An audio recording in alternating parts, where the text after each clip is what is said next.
Welcome to this CARM training 5-minute micro-learning production. In this narrative series, we will be learning how to respond in confronting conversations. The situation involves a supplier who is having ongoing contractual concerns with a customer. We will be demonstrating de-escalation and negotiation techniques that can be utilised over the phone. In this second video of the Confronting Conversation series, we introduce stage 2 of the dialogue, which is the opening primary engagement stage.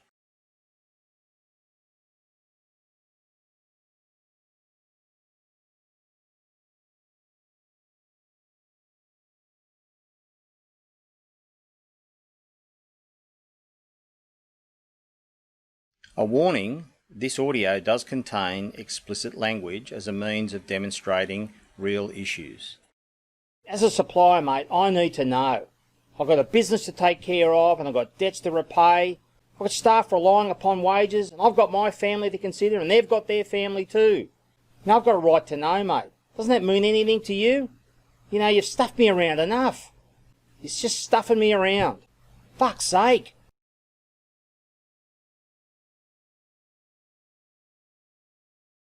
Okay, thanks John for agreeing to allocate some time here so we can have this discussion and progress things. I can hear in your voice and what you're saying there that you're under a lot of pressure. A lot of things are on your mind, occupying your mind quite heavily, and as no doubt they should. These are certainly issues that are complex, and I can hear in what you're saying that you're labouring on them as well, and you want to have more certainty around the future.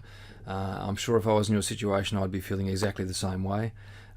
So look, I want to be able to work with you on this and progress this and help you as well.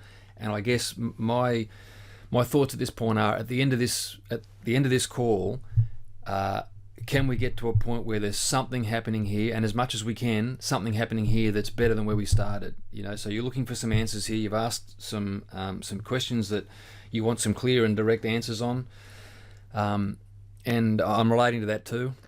I think sometimes we need to break down the details so that we have you have, both of us have a really very clear picture of what it is that we're dealing with, so we have a good concept of what our expectations can be as well. So can I suggest, to start off, even though we've got a supplier agreement in place and there's details in that as well, I'd like to just go over some of the key points of that, because you've asked a point here, you've made a point here which is very clearly very future oriented, and your question is, you know, where are things going in the future? And as I say, you've mentioned that you've got family and so forth, and that's an extremely important area to make sure you're taken care of. I'm a family man too, so I can certainly relate to having those concerns.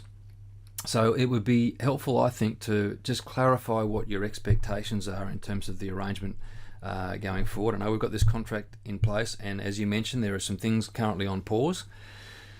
So, so can I ask you, what is it that you specifically would see as, beyond the 3-month period, the arrangement that you've got your business built around expectations? So what is it that you have as expectations that you are hoping to, relying on, wanting to have met?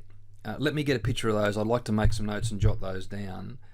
And let me just clarify, the reason I'd like to make some notes and jot those down is because, yes, this is a change period, and there are some uncertainties in any kind of change period, so I want to get a real clear sense of what it is that you're expecting and what you're looking for. And with all that in mind, you know, I'd like to process that and then be able to come back to you and say, well, how does where the business is shaping up and where things look like they're headed and where they're going, how does that, you know, correlate, if you like, to what you're looking for and what you need? Now, does that sound like a plan that might be helpful?